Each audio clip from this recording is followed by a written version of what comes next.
स्वागत आहे आपल्या एका छानशा कॉमेडीच्या व्हिडिओमध्ये. कारण आज घरी आलेले आहेत बहुरूपी, म्हणजेच त्याला आपण रायरण म्हणतो. तर खूप छान व्हिडिओ आहे, संपूर्ण पहा. यावरती सावली लोसा या पोरांना ऐकायला चला. आमच्या एका पोराने तुमचं पाठ केलं होतं एकदा, ते दुसरं येत होतं. चला, सासूचं लग्न आहे आता, सासऱ्याचं बारस आहे, मिवणीचं जाव आहे, आता हिनबाईचा पाठ लावायचा आहे. लग्न फुलाखाली धरलं सासूचं आता 32 तारखेला 11व्या महिन्यात. होय हो, आता साहेबांनी उचलावला पत्र्यावर आणि चुलीमध्ये बोर घालला. जेवल्यावर पाणी प्यायला मग काय बिनपगारी फुला अधिकारी.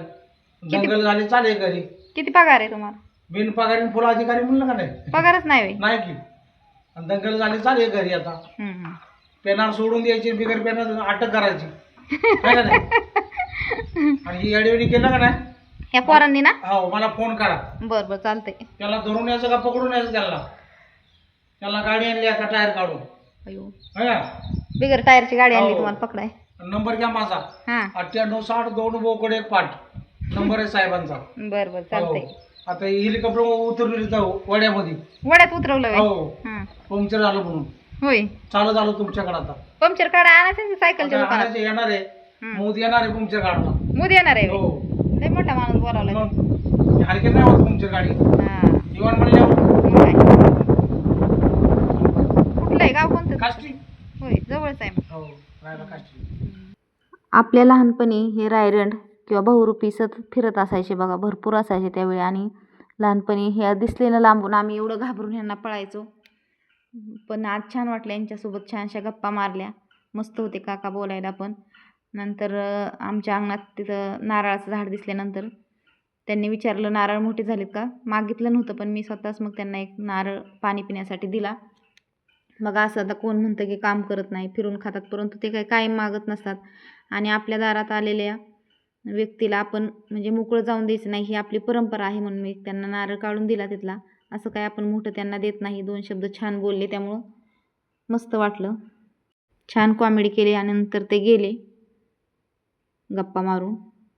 तर इथून पुढचं ह्या ज्या परंपरा आहेत जुन्या, त्या मुलांना पाहायला पण मिळणार नाही. त्यानंतर मी माहेरी गेले होते आणि तिथे पोतराज आले होते माहेरी आमच्या. तिथला शूट घेतलेला आहे मी व्हिडिओमध्ये. पुढे पहा आणि कसं वाटलं ते कमेंट करून नक्की सांगा.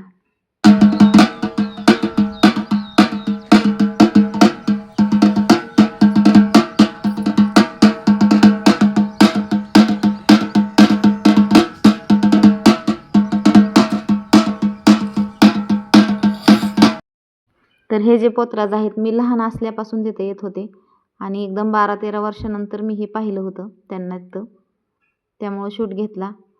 तर त्या मंदिरामध्ये एक देवीची मूर्ती आहे आणि आता सगळेजण तिथले सुपामध्ये धान्य घेऊन येत होते आणि देवीची पूजा करून त्यांना धान्य वाढत होते. तर अशा परंपरा आता इथून पुढं बघायला पण नाही मिळणार. खूप दिवसानंतर हे मी पण पाहिलं होतं, त्यामुळे शूट घेतलं आणि शेअर केलं. यातून काही आपली अंधश्रद्धा पसरवण्याचा वगैरे काहीही प्रयत्न नाही. एक जुनी परंपरा आहे म्हणून दाखवण्याचा प्रयत्न केलेला आहे. तर सगळ्यांनी छान अशी पूजा करून घेतली. सुपामध्ये थोडं थोडं त्यांना धान्य दिलं आणि आता ते दोघेही निघालेले आहेत. एवढं सगळं ओझं डोक्यावरती घेऊन ते गावभर फिरत असतात.